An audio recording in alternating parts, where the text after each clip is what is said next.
It was just another ordinary day for 6-year-old Uzumaki Naruto. Once again, he was sprinting through the streets, chased by an angry mob after pulling one of his legendary pranks. For nearly half an hour he kept running, his lungs burning, until he did what could only be described as classic Naruto recklessness. He bolted into the forest to lose them. Of course, being Naruto, he forgot to mark his way back and quickly found himself hopelessly lost. "Dang it, where the heck am I?" Naruto muttered, stomping through the dark trees as thunder rumbled overhead. The sky was dimming and the smell of rain filled the air. "Hello, anyone there?" Before he could finish shouting, the ground suddenly shook beneath his feet. An earthquake tore through the forest, and Naruto screamed as the earth crumbled beneath him. He fell, crashing into a hidden cavern buried deep below.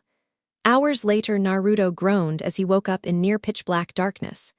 The only light came from faintly glowing moss scattered across the walls, giving the cave an eerie green glow. He looked up and spotted the hole in the ceiling far above, but his heart sank. There was no way he could climb out on his own. "Well, guess the only option is to look around and hope there's another way out," Naruto said with a shrug, his voice echoing in the cavern. He started walking down the narrow passage. Hours later, Naruto had no idea how much time passed. How long is this stupid tunnel?" Naruto whined, clutching his growling stomach. Just when he thought he couldn't go on, he noticed a faint glow ahead. Hope filled his chest, and he ran toward it, convinced it was an exit. But when he arrived, what he saw made him stop in awe. Meanwhile, outside the cave, a tracking unit had been following Naruto's scent for over an hour when they reached a massive sinkhole. The leader of the team cursed. "Damn it! All right, here's the plan. Shibai, send your insects to check for another trail. Tsume, you and I will head into the tunnel and search for the kid." "Hi, Kakashi Teicho," the others replied, splitting up to begin their search. Back with Naruto panting heavily, Naruto had just climbed a gigantic staircase carved into the stone. "Damn, how many stairs were there?" he groaned, collapsing at the top. Lifting his head, he saw a massive temple-like hall stretch out before him. At the far end stood an altar, and on it rested something that made his mouth water. A strange fruit, covered in swirling patterns and markings, sat waiting for him.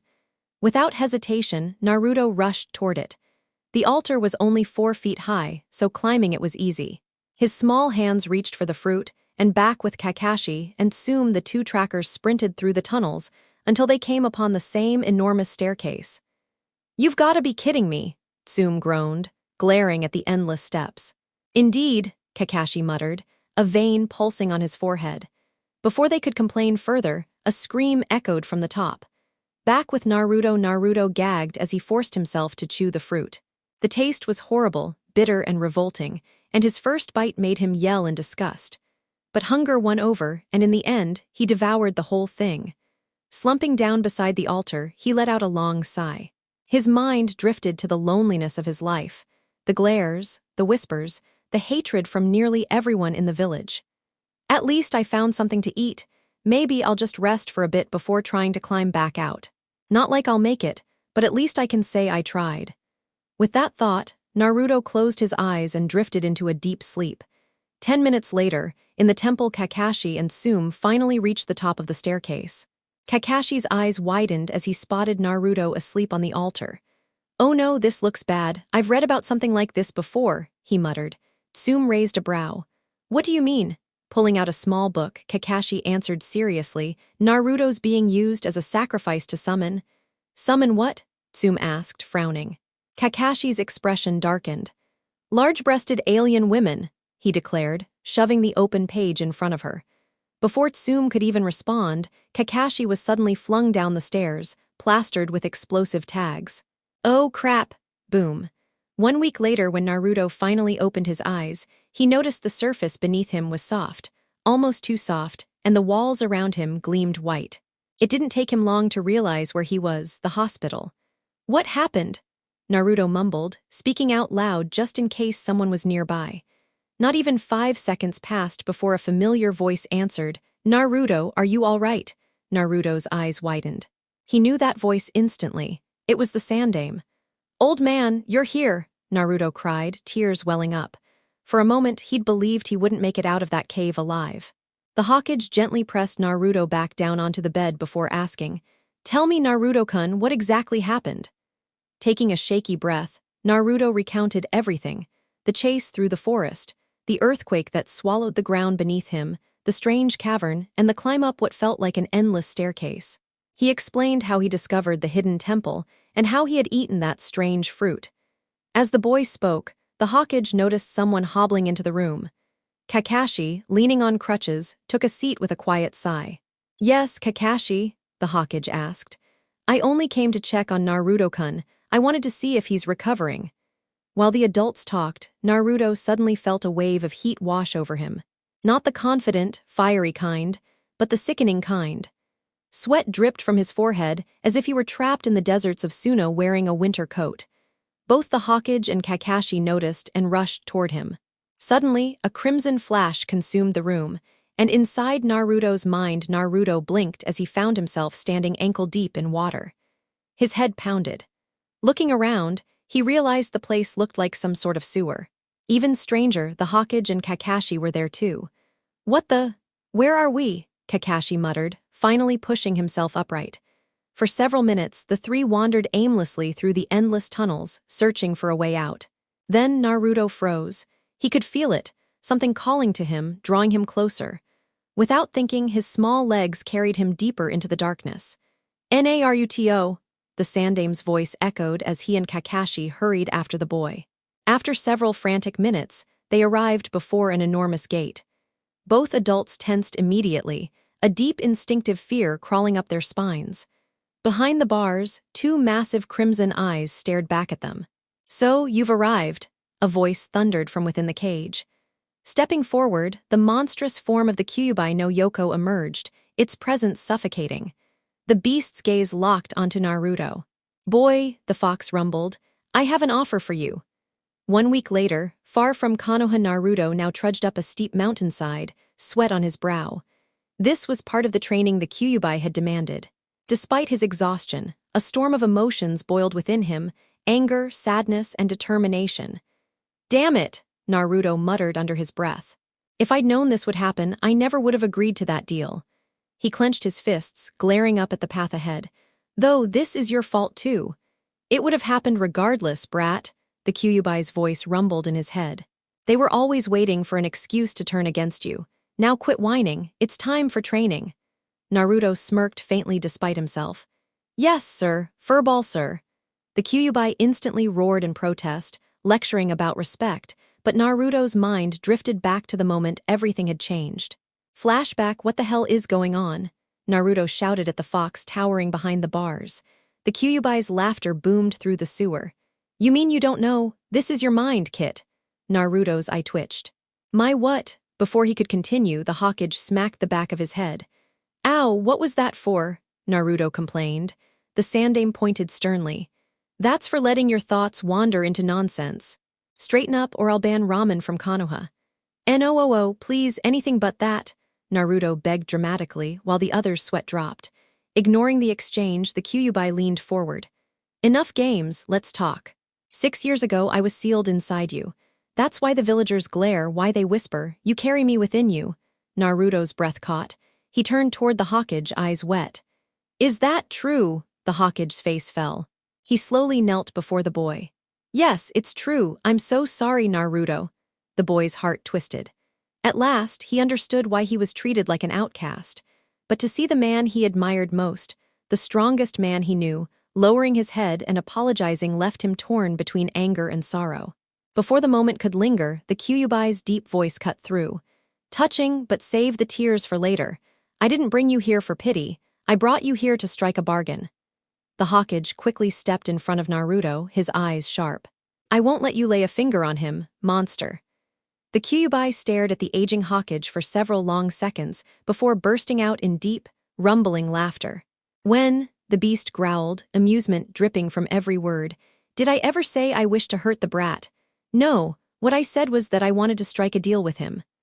The fox paused, sharp eyes flicking toward Naruto as the boy stepped out from the shadow of the Hokage.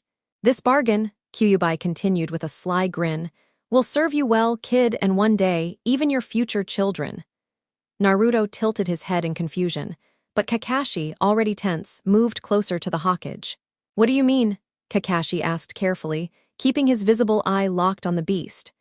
Kekai Genkai, the fox answered smoothly, lips curling into a wider smirk as he caught the startled expressions of both the Hokage and Kakashi's sharing an eye.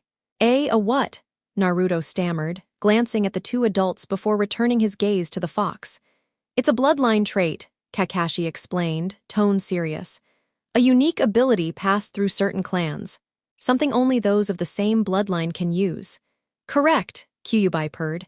And I intend to alter this boy's new gift in a way that benefits us both. Naruto's eyes widened. My power. What are you talking about, Kyuubi? The fox sighed, clearly irritated.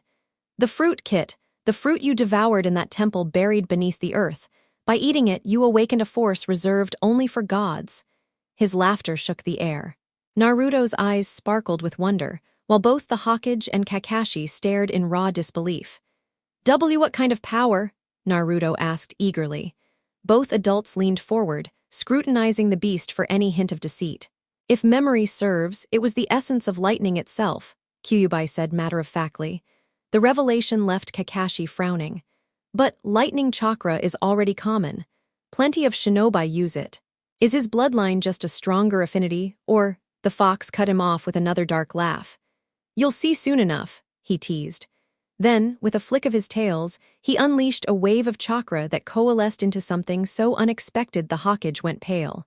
Merciful heavens, the third muttered, staring in horror at what had appeared before him. He's created pure evil.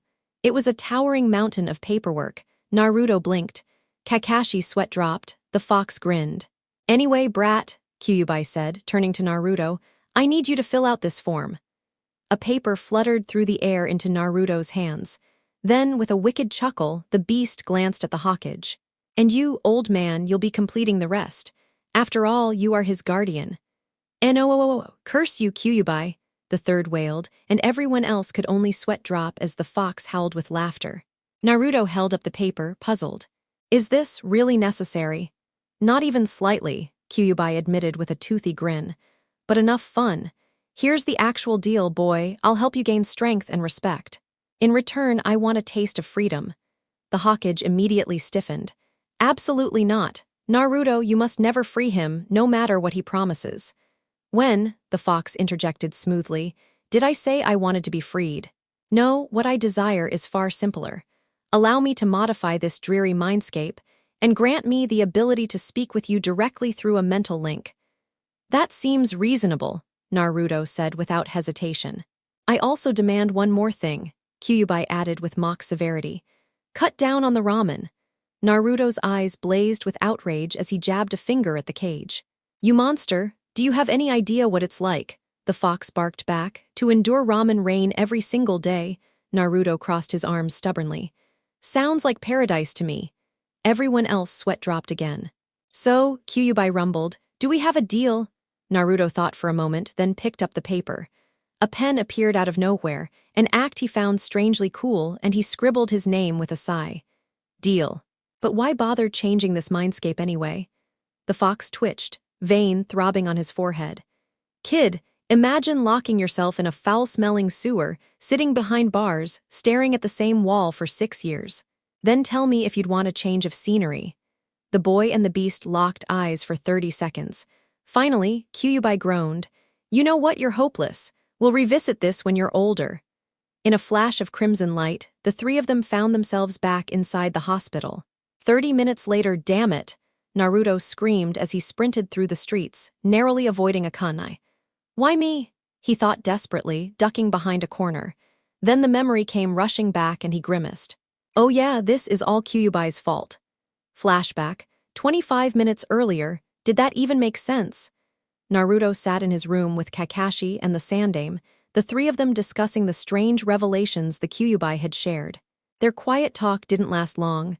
Suddenly, an Anbu operative appeared out of nowhere and lunged at Naruto with the intent to kill. Before the masked assassin could strike, Kakashi swung one of his crutches, smashing it against the attacker's face. What in the world is going on here?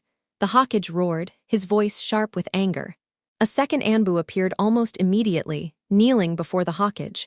Lord Hokage, forgive me, but the village has erupted into chaos. Sarutobai's eyes narrowed. Chaos. And what does that have to do with this man attacking Naruto? The Anbu quickly explained. Moments ago, waves of the Kyubai's chakra began surging from this room. Many believe the Ninetales is breaking free. Nearly 60% of the shinobi forces are now hunting Naruto, hoping to kill him before that happens. 20% are focused on moving civilians to safety, while the remaining forces are clashing with the shinobi who want the boy dead. Naruto blinked at the absurdity of it all and muttered, "Well, that really sucks." The Hokage's jaw tightened as he considered the situation. Then he turned toward one of the masked operatives. "Tenzo, I have a mission for you." "Yes, Hokage-sama," Tenzo answered firmly. Sarutobi glanced at Naruto with heavy eyes. "Take Naruto and leave the village. Keep him safe until I can bring order back to Konoha." "I don't want to leave you, old man," Naruto protested, his voice cracking. The thought of leaving Konoha under these circumstances stung worse than anything. "This is necessary, Naruto," the Hokage said softly. He embraced the boy briefly, holding him tighter than usual. "It won't be forever, I promise." With that, he handed Naruto over to Tenzo. Neither of them knew it would be the last time they'd see each other for a very long while. 15 minutes later, using hidden Anbu tunnels, Tenzo moved Naruto quickly out of Konoha. Even so, a handful of pursuers managed to catch up. "There's the demon brat," one ninja snarled, flinging a kunai. Tenzo sidestepped the blade with precision, countering with kunai of his own before tossing a smoke bomb to buy time. About 20 meters away, Tenzo crouched down and set Naruto on his feet. "Listen, Naruto-kun, I'll deal with the ones following us. If you want to live, you need to keep running." Panic surged through Naruto. First, the Hokage ordered him to flee with Tenzo, and now Tenzo was telling him to go alone. Great, just great, Naruto thought bitterly. Still, deep down, something told him that if he wanted to see another day, he had no choice. So with shaky breaths and maybe the sudden urge to use the bathroom, he ran. The boy sprinted for his life, the clashing of steel echoing behind him. "Damn it!" Naruto cried, ducking as a kunai whizzed past. "Why is my life always such a mess?" Then it hit him, "Oh right, because of the stupid Kyuubi. Hey, don't pin this on me, kid," the fox's deep voice rumbled in his mind. "Those villagers are the real idiots here." 1 week later, during training, I did it," Naruto shouted in triumph, staring at his right hand. His index finger crackled with lightning. "Finally, I can turn my finger into lightning." "Not bad, brat," the Kyuubi said, grinning inside his cage. "Keep this up and in a few months, you'll be able to transform your whole body into lightning." His grin then twisted into something darker. "Now quit celebrating and get back to work." Naruto smirked and nodded. "Yes, sir." 2 years later, 2 years had passed since Naruto's escape from Konoha. In that time, he had grown immensely under the Kyuubi's harsh but effective training. The fox had helped him awaken his strange bloodline, though Naruto was still far from mastering it. Alongside combat skills, the beast even pushed him to learn the basics: reading, writing, and discipline. At present, Naruto was mid-exercise, racing up a waterfall to sharpen his chakra control. But he slipped, tumbling down into the raging water. Splash! "Ah!" Naruto yelled as he hit the current. "What the hell are you screaming for?" the Kyuubi barked. "I told you, I already fixed that little problem of yours where you couldn't swim." Flashback technique, activated during his early months of training, Naruto had finally voiced a question that had been nagging at him. "Hey, Kyuubi, how do you even know so much about the Goro Goro no Mi and those other, what were they called again?" "They're called devil fruits, brat. And as for how I know so much about them, simple. I created them." "You what?" Naruto shrieked in disbelief, eyes nearly popping out of his skull. "That's right, brat. The other Biju and I created them thousands of years ago," the Kyuubi said with a low chuckle, his tails twitching at the memory. Naruto frowned, tilting his head. "Why would you guys even make something like that? From what I can tell, they're designed to make humans stronger. What's the point of giving people that kind of power?" The Kyuubi's laughter grew louder, his deep voice filled with amusement. "For war, obviously. Back then, humans were too evenly matched. None of them had the strength to dominate the others, and their pride stopped them from forming alliances against a common enemy. So the other Biju and I forged the so-called devil fruits and released them into the world. We wanted to see humans tear each other apart with their new gifts. And like the fools they always were, you know what. Forget I asked. Naruto cut him off with a sigh, rubbing the back of his head. Of course the Biju had created something dangerous just to stir up chaos. Anyway, let's just go back to training. Fine, the Kyuubi grumbled. Then his eyes gleamed with a sly grin. Oh, and one more thing. I've already fixed that ridiculous weakness of yours. It'd be pathetic if all someone had to do was splash salt water on you to make you helpless. Naruto blinked in surprise, but didn't get the chance to reply before the fox continued. Now listen carefully. I'll start teaching you the basics of mantra, a skill once practiced by those who lived in the heavens. No trace of it exists anymore, unless you're a timeless demon who picked it up centuries ago. Flashback end, cold. Why do we have to train in this freezing river? Naruto whined, shivering as he rubbed his arms to get some warmth back. Because, brat, I doubt you'd find a waterfall big enough that pours into a hot spring. The Kyuubi laughed from within. Then his tone shifted, suddenly sharp. Wait, Naruto, did you feel that? Naruto blinked. What, you mean the fish that swam into my underwear? How could I not feel that? He muttered, pulling a small yellow fish out of his shorts with a grimace. No, you idiot. A vein pulsed on the Kyuubi's forehead. I'm talking about the 2 chakra signatures that just entered the forest. Naruto quickly tried to focus with his mantra ability, but he only managed to detect one presence.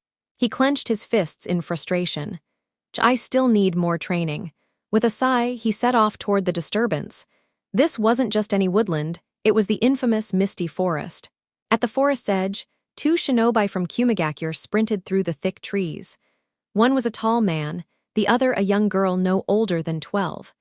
They had just completed a mission to retrieve a stolen scroll from an AIM operative. While they'd succeeded, they were now fleeing with AIM's ambush squads in hot pursuit. Kurabi-san, do you sense anyone tailing us? The girl asked, brushing strands of blonde hair out of her face. Despite her age, she carried herself with the skill of a chunin. Her name was Nya Yujiro, the vessel of the 2-tailed cat. Kurabi glanced over his shoulder, eyes narrowing. As the host of the 8 tails, he had instincts few could rival. No, I think we lost them. They might catch up again, though. But right now, our real problem is... His words trailed off, his voice heavy with unease. Yujiro frowned. What do you mean? She had known Kurabi long enough to know that he rarely worried. The fact that he seemed troubled now set her nerves on edge. Kurabi licked his lips, scanning the shadows between the trees. This forest, there are rumors about it, they say it's haunted. Cursed? Yujiro's face paled, and she immediately tried to run in the opposite direction. Kurabi had to catch her arm before she bolted. Let go of me, Kurabi-san. You know I hate ghost stories and creepy places like this, she shouted, clawing at his grip. You do realize you've got a ghost cat sealed inside you, right? Kurabi deadpanned, sweat beading on his forehead. Then he burst into laughter at her panicked reaction. It's not funny, Yujiro snapped, smacking his back over and over, but Kurabi only laughed harder. From a distance, Naruto watched the pair through the senses granted by his mantra. His eyes narrowed. That girl, she's like me. He clenched his fists, feeling a pang of something he couldn't quite name. She's lucky. At least she has someone who treats her like a person, not a monster. The Kyuubi's gaze joined his own. Brat, there's a chance both of them are Jinchuriki. I can't be certain from here, but if you let me out, I could confirm it.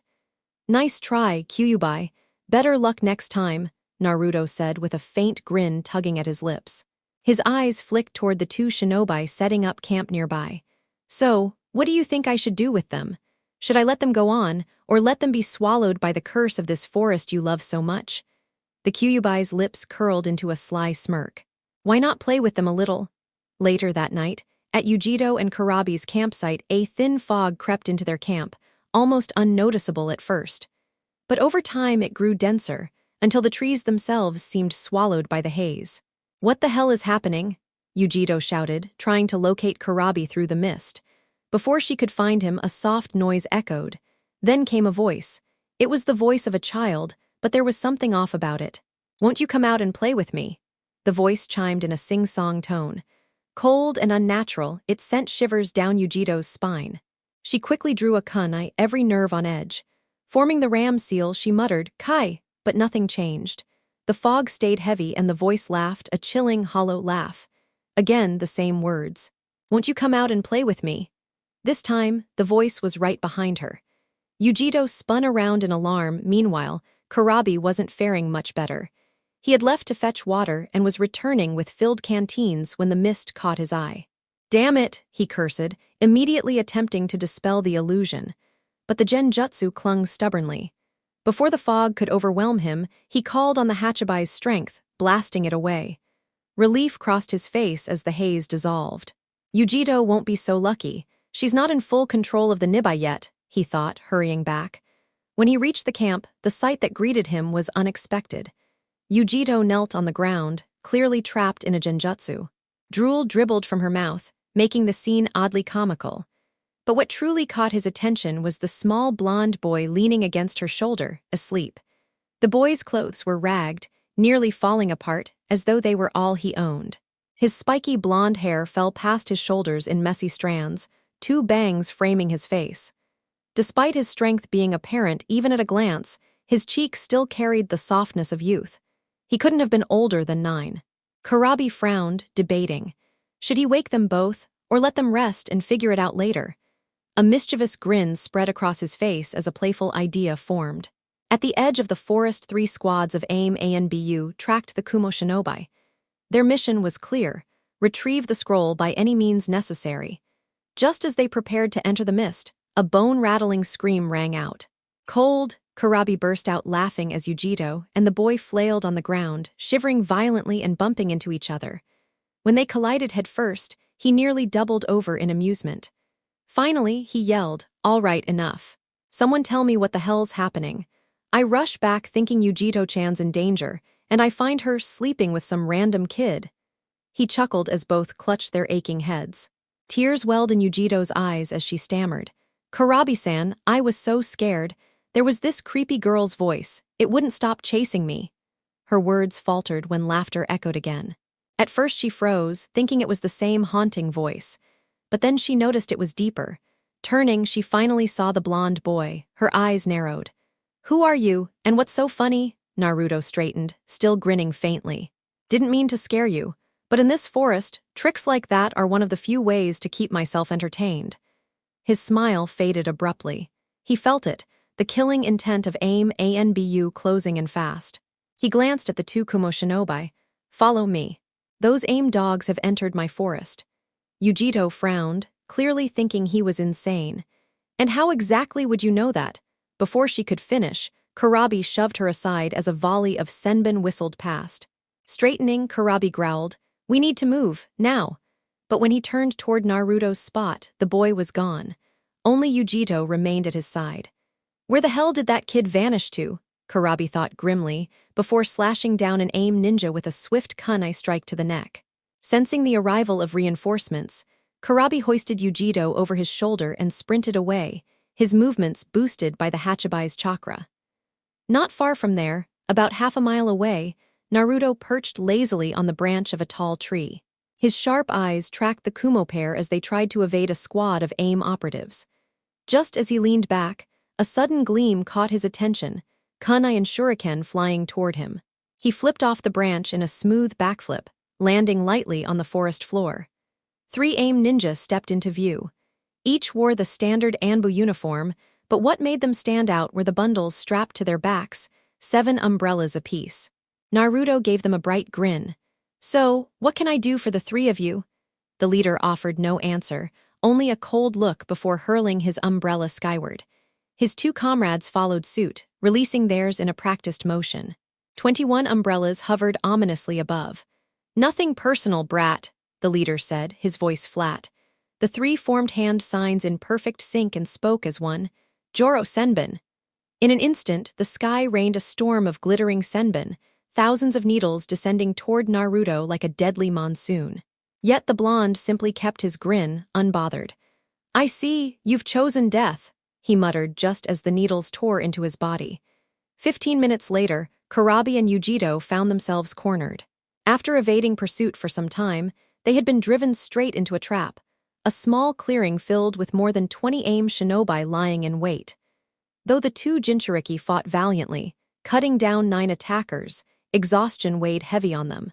Rope bit into their wrists and ankles, and anti-chakra seals glowed faintly on their skin, preventing any escape. Why don't we just kill them and be done with it? One AIM operative asked, checking the bonds. The squad leader shook his head. That man is Kurabi, the Raikid's younger brother. He's worth far more alive as ransom. His gaze slid to Yujito, and a lecherous grin twisted his lips. As for the woman, well, the journey back is long. He sauntered toward her, loosening his armor as he spoke. I'll be first. A bolt of lightning ripped through the air, striking his chest cleanly. His body dropped lifeless before the words could finish leaving his mouth. Teicho! The AIM operatives cried out in alarm. Before they could regroup, a dense fog rolled in, blanketing the clearing in seconds. Vision was cut down to almost nothing.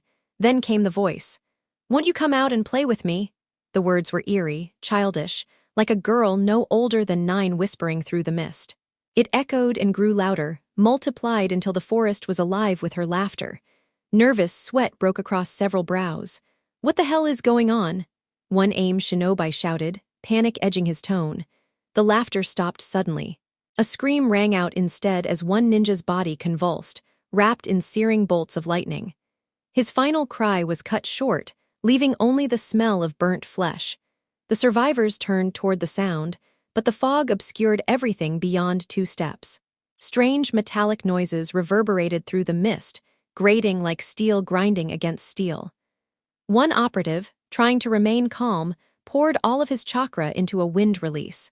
The blast pushed the mist back briefly, but it left him drained and kneeling. His eyes widened in horror.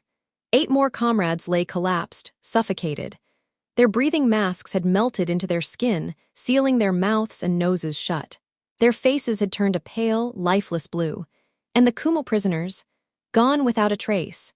Naruto smirked as he dragged both Yujito and Kurabi through the underbrush, ropes trailing behind them. After several minutes, Kurabi finally yanked the boy off the ground by the back of his shirt, lifting him effortlessly. Naruto twisted his head to meet Kurabi's eyes, irritation flashing across his features. Kurabi, still trying to process what had happened, was torn between gratitude and suspicion. He opened his mouth, but Naruto cut him off. Either put me down and let me show you where my camp is, Naruto said calmly, or I'll fry you. Wah, what? Kurabi blinked at the boy as if he had sprouted a second head. Did this brat just say he was going to shock me? A few days later in Konoha, Hokage's office, the aged Hokage sat hunched over his desk, scanning the reports from 2 of his most trusted shinobi. His expression grew heavier with each line. Once again, their mission had ended in failure. They had been unable to track down Naruto. One of the shinobi dropped to one knee, bowing deeply before his leader. Forgive me, Hokage-sama, this is my failure. If I had been stronger back then, I never would have told Naruto to run on his own. His voice cracked as a few tears slipped down, guilt etched on his face. The Hokage had saved him once. If not, he might have ended up dead or, worse, another test subject of Orochimaru. The second shinobi wasn't faring much better. His chest was tight with regret. No matter how hard he had searched, he hadn't found so much as a trace of his late teacher's son. Looking up, he asked bitterly, Lord Hokage, why can't we mobilize more shinobi? With only us, Lord Jiraiya, and a few loyal Anbu, finding Naruto will take forever. Sarutobai's weary eyes shifted between Tenzo and Kakashi. With a sigh, he rubbed his temple, thoughts dragging him back to what had happened 2 years ago. Flashback no jutsu. 1 week after Naruto's disappearance, the council chambers were in uproar. Voices clashed, bouncing off the walls, while 3 clan heads, the Nara, Hyuga, and Aburame, remained calm. The third Hokage sat quietly, flipping through a book, waiting for tempers to cool. It took 30 minutes before the shouting finally died down. Sarutobi set the book aside, gave a faint smile, and said, Now, perhaps we can begin. For 2 hours, both Sarutobi and Kakashi, summoned for questioning, fielded an endless barrage of inquiries about what had transpired. Eventually, the Hokage slammed the gavel down. Enough! For the last time, we don't know what kind of Kekkei Genkai Naruto might possess. All we've confirmed is that it seems related to lightning. It was the 17th time he'd repeated himself that day. But instead of calming the room, the council immediately began speculating about the Jinchuriki's potential powers. The final insult was when certain members started asking aloud if they even wanted a Kekkei Genkai born from a demon within their village. That was the moment Sarutobai's patience nearly snapped. End flashback. Even now, the Hokage still found it unbelievable. Do we want the Kekkei Genkai or not? The question haunted him. Any sensible council would welcome a new bloodline limit, but the civilian faction's hatred for Naruto blinded them. Instead of seeing an asset, they called for his death, arguing it was safer to eliminate him before the demon boy grew strong enough to take revenge. Sarutobi shook his head at the memory. For the rest of his days, he would wonder how people could be so foolish. Turning to Kakashi and Tenzo, he exhaled deeply. "You're both dismissed. Take a few days' rest." As they exited, the Hokage's heart grew heavier, recalling the bright, mischievous boy who used to light up the village. "Why the sigh, sensei?" The voice came from the window. Perched casually on the sill was none other than Jiraiya of the Sannin. Sarutobi gave a tired smile at his incorrigibly perverted student. "Just thinking about Naruto-kun," he admitted softly. Jiraiya's usual cheer dimmed. He stepped closer, lowering his voice to a near whisper. "That's why I came. I may have a lead on him." The Hokage's head snapped up. "Where is he safe? Tell me everything." Jiraiya raised both hands, urging calm. "Easy, sensei, don't work yourself into a heart attack. The good news is Naruto's alive. The bad news, he's in Kumigakure.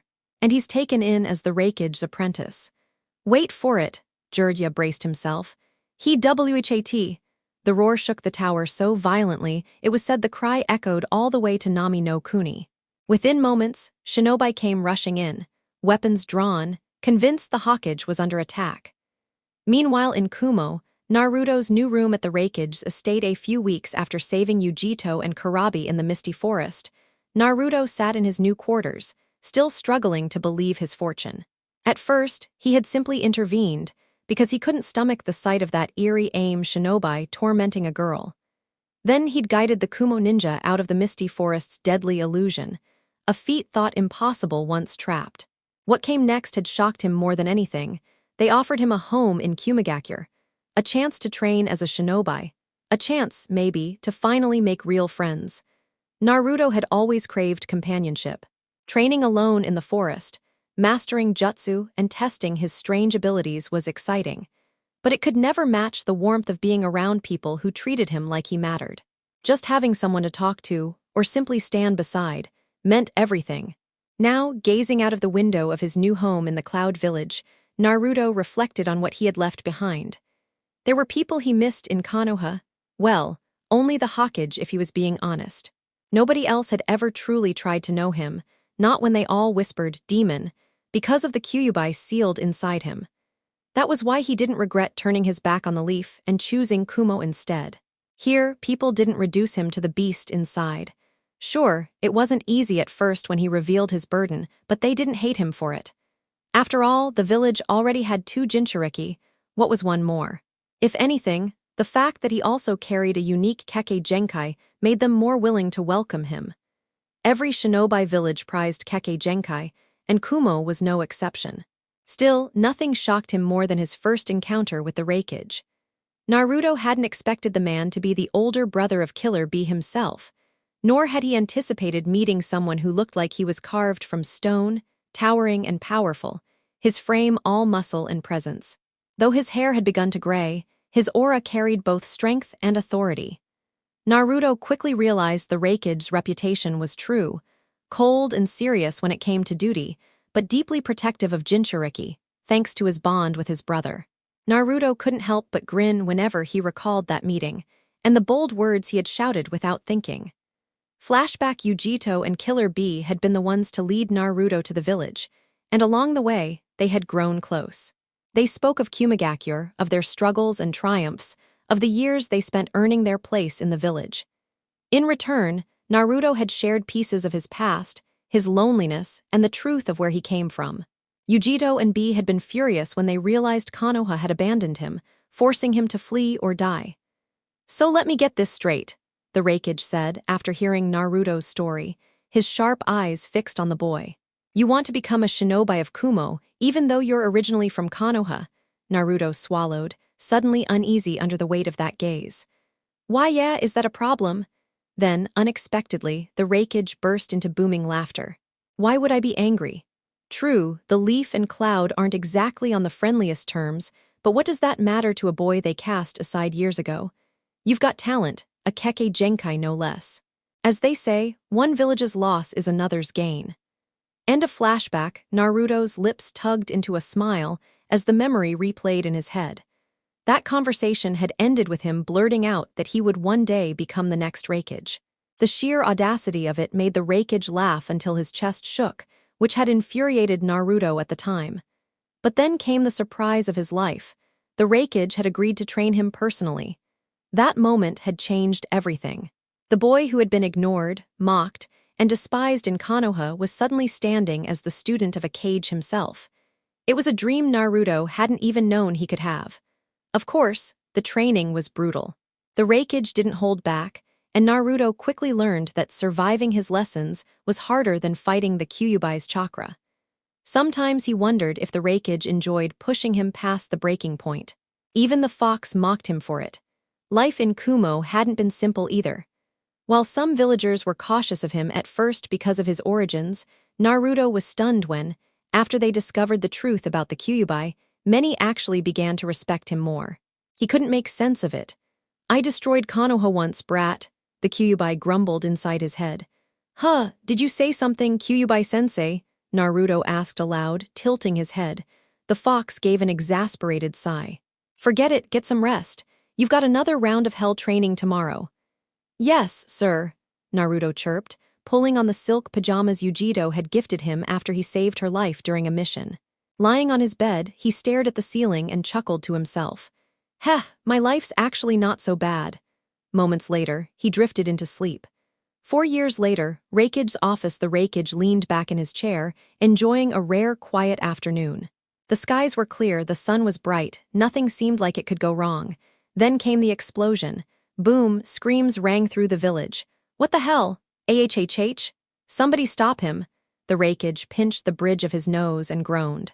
"Naruto, why must it always be you?" A few hours later, inside the Raikage's office. The Raikage sat behind his desk, barely holding back a laugh as the heads of the Anbu, Hunter Nin, Jounin, and Chunin divisions marched in. Every single one of them wore a scowl, and the sight alone nearly broke his composure. Trailing behind them was his apprentice, grinning ear to ear like he had just won a prize. "Raikage-sama, you must do something about your student," the Anbu commander demanded. "That's right. These pranks of his have gone too far," the Jounin head added, his words echoed by the others. It would have been much easier for the Raikage to take them seriously if not for their ridiculous appearances. The Jounin commander, for example, had his face smeared in messy clown paint, and a bright red nose stuck firmly in place, no matter how much he tugged at it. The Anbu and Hunter Nin had abandoned their masks, scratching furiously at their faces and arms as though they'd rolled through poison ivy. The Chunin leader, meanwhile, looked like a geisha, his face powdered ghost white. The Raikage tried to hold it in but finally burst into booming laughter. "This isn't funny, Raikage-sama. None of this stuff will come off," the Chunin head shouted, his forehead twitching with anger. "Regardless, we'd like to know what action you plan to take regarding Naruto Dono's creative behavior." The others nodded firmly in agreement. Naruto chuckled under his breath, then looked toward his sensei. "May I?" he asked simply. The other leaders blinked in confusion, but the Raikage only gave a subtle wave of his hand, signaling permission. Turning back toward the group, Naruto's smile widened, which only made their tempers flare more. Finally, he said 2 words, "You failed." What did you just say?" one of them stammered. Naruto sighed, pulling several sheets of paper from his pack and spreading them across the Raikage's desk. "Do you recognize this?" The Anbu leader squinted. "That's the annual report.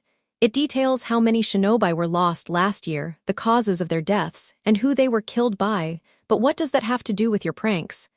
Naruto's grin faded into something sharper. "How many died due to traps alone?" The Jounin commander scanned the sheet. "About 13%. Naruto let a sliver of killing intent bleed into the air as he said, "Exactly. 13% of our shinobi died because of traps." He paused, letting the weight of his words sink in. "I didn't like those numbers, so I came up with a plan. Why not train our forces to recognize and avoid traps by testing them myself?" The Raikage smirk returned when he noticed the uneasy shifting of feet from the gathered leaders. "With my approval," the Raikage added, "Naruto's so-called pranks are actually field tests." He's been keeping busy while his teammates recover in the hospital. Now they understood, and none of them looked happy about it. For the past month, Naruto continued, I've been targeting shinobi from Chunin all the way up to Anbu, forcing them to pay attention to their surroundings. Think about it, if all my jokes were real traps instead, more than 60% of our forces would already be dead. At that point, even smaller villages like AIM could have wiped us out. The only reason it hasn't happened yet is because most young shinobi think trap making is useless, so very few ever master it. Reaching into his pouch, Naruto pulled out several scrolls and handed them out. These contain exercises I designed with Reikage-sensei. Copy them and add them to your training regimens immediately. The Reikage dismissed them, still grinning. Once the leaders were gone, he looked back at Naruto and burst out laughing again. That was the biggest pile of nonsense I've ever heard. Naruto laughed with him, shrugging. Maybe, I did improvise some of that, but I was serious about one thing, our shinobi need to get better at spotting traps. True, the Reikage admitted, rolling his eyes. But honestly, even I'd have a hard time seeing through one of your setups. That only made Naruto's smile grow. The Reikage leaned back, studying his apprentice with a mixture of pride and disbelief. The boy had changed so much. Once upon a time, Naruto was shy, awkward, and obsessed with that awful shade of orange that made him look like a walking hazard sign. Now, he stood confidently, dressed in a loose white kimono-style shirt that hung open slightly at the chest, tied with a deep blue sash, paired with strange but striking pants unlike anything common in Kumo. Author's note, imagine Sasuke's Shippuden outfit mixed with Eneru's pants and sash. But the biggest difference wasn't his clothes, it was his demeanor. Naruto no longer hid in the background. After meeting Sanada Yukimura and Roronoa Akira, he had found true friends. The bond between the three was undeniable, and the Reikage had wasted no time placing them on the same squad. Before long, people throughout the village had begun calling them Team Lightning Sword. Naruto bowed respectfully to the Reikage and was about to step out when he was called back. Yes, Reikage-sama, Naruto turned, his thoughts racing. Maybe if I'm lucky, I'll finally get a mission. Scanning through a stack of documents, the Reikage spoke firmly. I've got some good news for you, Naruto-kun. Your teammates are recovered and out of the hospital. To mark the occasion, I'm assigning you a mission. Yes. Naruto cheered inwardly, struggling to keep his face calm. What kind of mission, Reikage-sama? He asked, trying not to grin too much. Finally, a mission. Hopefully something exciting, like guarding a princess or escorting a noble. Focus, Naruto. The Reikage cut in sharply, holding out a scroll. Your assignment is to investigate why the daimyo of Nami no Kuni hasn't sent the final approval for the bridge project between Kaminari no Kuni and Nami no Kuni, the same one you suggested we build. Naruto froze, puzzled. Why would the daimyo hold back on this? According to the reports, both he and the people of Nami wanted a bridge to Hai no Kuni for trade. That's why I came up with our own bridge idea in the first place. It would create a direct, safe trade route between two of the largest nations in the elemental world. Your orders are simple, the Reikage continued in a no-nonsense tone. Travel to Nami no Kuni, discover what's causing the delay, deal with it, and then report back. With that, Naruto accepted the scroll and headed off to gather his teammates. Meanwhile, in Konoha Hokage's office, the newly assigned Team 7, Uchiha Sasuke, Haruno Sakura, Sai, and led by Hatake Kakashi, waited for their next assignment after successfully catching the Fire Daimyo's wife's troublesome cat, Tora. The aged Hokage read from a mission list. Let's see, there's pulling weeds, running errands, and Tora, come back. The frantic cry of the daimyo's wife echoed from miles away. And of course, catching Tora the cat, the Hokage finished with a weary sigh. How does that cat keep slipping away at its age? I remember chasing it myself as a genin over 50 years ago. While the Hokage pondered the mystery of Tora, he missed the rising frustration on Sakura's face.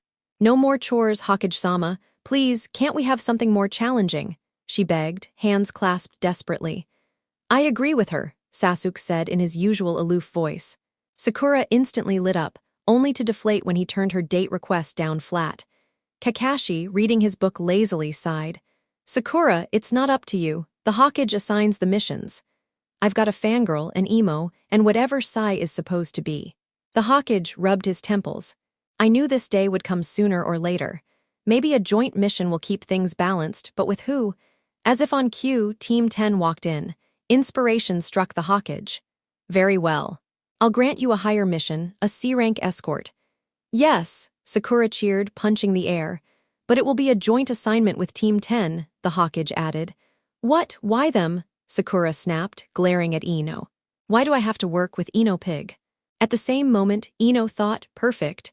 A mission with Sasuke-kun, if only that forehead girl wasn't tagging along. Sasuke's thoughts, however, were far darker. What did I do to deserve this torment? Am I not emo enough for the gods? The Hawkeye explained, there are two reasons. First, this is your team's initial C rank, and second, there may be Kumo shinobi in the region since they're building a bridge nearby. He turned to a Chunin and instructed, bring in Tazuna-san. In Gato's office, Nami no Kunigato was furious. First, it had been that stubborn fool Tazuna with his bridge, and now one of the strongest military villages in the world was involved. He had worked tirelessly to keep Nami under his control, but now everything was unraveling. What should I do? He muttered, scanning his reports. A dreadful realization hit him. If Nami establishes connections with the other nations, they'll expose my smuggling operations. I can't allow that. 5 days later, Team Lightning Sword Naruto, Akira, Yukimura, and their Jounin instructor, Nihujito, were aboard a boat bound for Nami no Kuni, tasked with discovering why the daimyo was stalling on the bridge authorization. Naruto glanced at his teammates, still amazed at their backgrounds. His friend, Roronoa Akira, claimed descent from Roronoa Zoro, the right-hand man of the second pirate king, Monkey D. Luffy. At least that's what the Kyuubi swears, Naruto thought with a shrug. Akira resembled his ancestor in spirit, practicing the Santoryu sword style. Unlike Zoro, who wielded 3 full-length blades, Akira favored shorter chisa katanas for better handling. He also had the rare ability to generate and manipulate ice, an unusual but formidable talent, even if not a Kekkei Genkai. Calm and analytical, Akira always sought the most efficient way to win. Their second teammate, Sanada Yukimura of the Sanada clan, also wielded a sword but preferred the Itoryu style. Energetic and carefree, Yukimura was the opposite of Akira. While not as skilled with a blade, his Kekkei Genkai, an ocular ability called the Sekurigen, made him a terrifying opponent, capable of fighting Jounin-level ninja at the cost of nearly all his chakra. And then there was their sensei, Nihujito. Naruto couldn't help but laugh when he first learned she'd be leading them. She was one of his older friends, though more mature now, with a presence that commanded respect. In the woods behind Tazuna's house, Asuma Sarutobi was reluctantly overseeing training for both Team 10 and Team 7, teaching the Genin chakra control through tree climbing. I can't believe Kakashi roped me into this, Asuma thought, watching the 6 students struggle. Sai managed to climb perfectly on the first try, which surprised Asuma until he remembered Root's harsh training. Sakura and Ino were evenly matched, their low chakra reserves making control easier. Shikamaru, analyzing carefully, made steady progress despite having more chakra than the girls but less than most boys. Choji surpassed Sasuke slightly, thanks to Shikamaru's guidance. Ironically, Sasuke, the Rookie of the Year, was doing the worst. Asuma chuckled at the sight. With that chakra pool, he's nearly at a low-level Jounin's capacity. No wonder control is giving him trouble. Inside Tazuna's home, Kakashi rested in bed, recovering from his battle with Zabuza. Normally, with Asuma's help, the fight would have been manageable, but since one had to protect the students, Kakashi had faced Zabuza alone.